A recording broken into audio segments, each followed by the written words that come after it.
Hello dear students, आज के इस वीडियो में हम बात करने वाले हैं फॉर्मेट ऑफ द लेटर के। लेटर का फॉर्मेट कैसा होता है। 5 मार्क्स का बोर्ड एग्जाम में आपका लेटर आता है और लेटर की बॉडी, उसका फॉर्मेट कैसा होता है वो ज़रूर हमें अच्छे से पता होना चाहिए। तो लेटर के फॉर्मेट को डिवाइड किया गया है 10 मार्क्स में। सबसे पहला फर्स्ट पॉइंट है आपका सेंडर्स एड्रेस। सेंडर मीन्स जो लेटर को सेंड कर रहा है, जो लेटर को सेंड कर रहा है उसका एड्रेस, जो कि 1 से 2 लाइन में आ जाएगा। तो सबसे पहले आपका डलेगा सेंडर एड्रेस। सेंडर एड्रेस डालने के बाद आप एक लाइन ड्रॉप करेंगे, ये डैश लगाया गया है। सेंडर एड्रेस लिखने के बाद लाइन को ड्रॉप करनी है और उसके बाद डेट लिखनी है। नंबर 2 पर आते हैं। नंबर 2 है आपका डेट। अब डेट कैसे लिखनी है, डेट ऐसे लिखेंगे आप, जैसे आज की डेट है 19 फरवरी 2024, तो डेट आप कंप्लीटली ऐसे लिखेंगे, इसमें ब्रैकेट नहीं लगाने हैं। डेट आप ऐसे लिखेंगे। 2 पॉइंट क्लियर हो चुके हैं। तीसरे पॉइंट की बात करते हैं। तीसरा पॉइंट है आपका receiver's address. Receiver means letter जो है वो जो भी उसे रिसीव करेगा उसका एड्रेस। म्यूनिसिपल कॉरपोरेशन हो सकता है, ओके, हेल्थ ऑफिसर हो सकता है, तो रिसीवर्स एड्रेस। नेक्स्ट इज आपका नंबर 4। नंबर 4 की बात करते हैं। Subject complaint about. आपका सब्जेक्ट, सबसे पहले आप हेडिंग डालेंगे सब्जेक्ट, कि लेटर जो है वो कौन से टॉपिक के ऊपर है। इरेगुलर वाटर सप्लाई हो सकता है, और फ्रीक्वेंट इलेक्ट्रिसिटी ब्रेकडाउन प्रॉब्लम ये भी हो सकता है। लोकेलिटी में कोई और इशू चल रहा है वो हो सकता है। तो सब्जेक्ट हमको डालना बहुत ज़रूरी होता है, क्योंकि सब्जेक्ट में जो भी आप 5 to 6 वर्ड मेंशन करते हैं उससे ये पता चल जाता है कि लेटर जो है वो कौन से टॉपिक के बारे में है।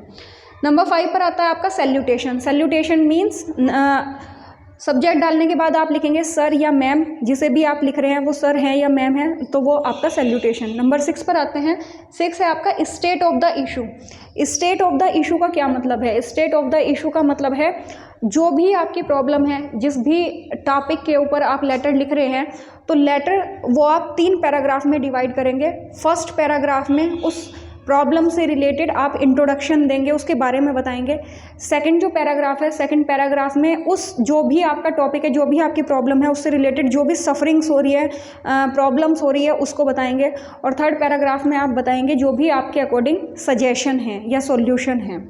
तो यहाँ पर सबसे पहले state the issue. State the issue, जो भी प्रॉब्लम है। जैसे कई बार हम लेटर में लिखते हैं, अगर हमें न्यूज़पेपर में पब्लिश कराना है तो हम उसके स्टार्टिंग ऐसे करते हैं, through the column of your esteemed newspaper I would like to draw the attention of concerned authorities toward this problem, ऐसे हम लिखते हैं।